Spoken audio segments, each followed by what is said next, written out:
ನಾವೆಲ್ಲರೂ ಒಪ್ಕೋತೀವಿ, ನಮ್ ಜೀವನದಲ್ಲಿ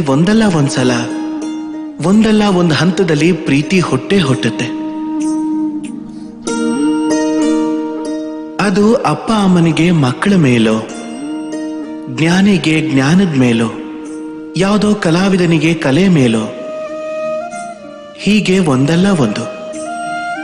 ಆದ್ರೆ ವಾಸ್ತವದಲ್ಲಿ ಇದು ಪ್ರೀತಿನೇನಾ? ಮೋಹನೂ ಆಗಿರಬಹುದಲ್ಲ? ಈ ಪ್ರೀತಿ ಮತ್ತು ಮೋಹದ ಮಧ್ಯೆ ವ್ಯತ್ಯಾಸ ಏನು ಅಂತ ಕೇಳಬಹುದು. ವ್ಯತ್ಯಾಸ ಬಂಧನದ್ದು. ಯಾವ್ದು ನಿಮ್ಮನ್ನ ಬಂಧಿಸುತ್ತೋ ಅದು ಮೋಹ, ಪ್ರೀತಿ ಅಲ್ಲ. ಪ್ರೀತಿ ಯಾವುದು ಅಂದ್ರೆ ನಿಮ್ಮನ್ನ ಮುಕ್ತ ಮಾಡಿ ವಿಕಾಸದ ಕಡೆ ಕಳಿಸೋದು. ಸರಿ, ನಿಮ್ಗೊಂದು ಉದಾಹರಣೆ ಕೊಡ್ತೀನಿ. ಕೆಲವು ಅಪ್ಪ ಅಮ್ಮನಿಗೆ ತಮ್ಮ ಮಕ್ಕಳನ್ನ ಯಾವುದೋ ಬೇರೆ ಊರಿಗೆ ಓದೋದಕ್ಕೆ ಕಳ್ಸಕ್ಕಾಗಲ್ಲ. ತಮ್ಮ ಮಕ್ಕಳಿಗೆ ಅವ್ರ ಗೆಳೆಯರ ಜೊತೆ ಆಡೋದಕ್ಕೆ ಕಳ್ಸಕ್ಕಾಗಲ್ಲ. ತಮ್ಮ ಮಕ್ಕಳಿಗೆ ಇಲ್ಲಿ ಏನ್ ತೊಂದರೆ ಆಗ್ಬಿಡುತ್ತೋ ಅಂತ ಯೋಚನೆ ಮಾಡ್ತಿರ್ತಾರೆ. ಹಾಗಾಗಿ ಅವರನ್ನ ಬಂಧಿಸಿಡ್ತಾರೆ. ಇದು ಪ್ರೀತಿ ಅಲ್ಲ, ಇದು ಮೋಹ.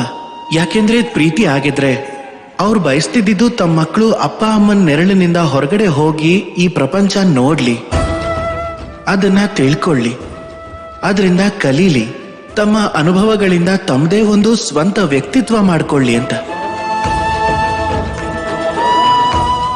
ನೆನ್ಪಿಟ್ಕೊಳ್ಳಿ, ಮೋಹದಿಂದ ಭಯ ಹುಟ್ಕೊಳ್ಳುತ್ತೆ, ಆದ್ರೆ ಪ್ರೀತಿಯಿಂದ ಬರೀ ಆನಂದ.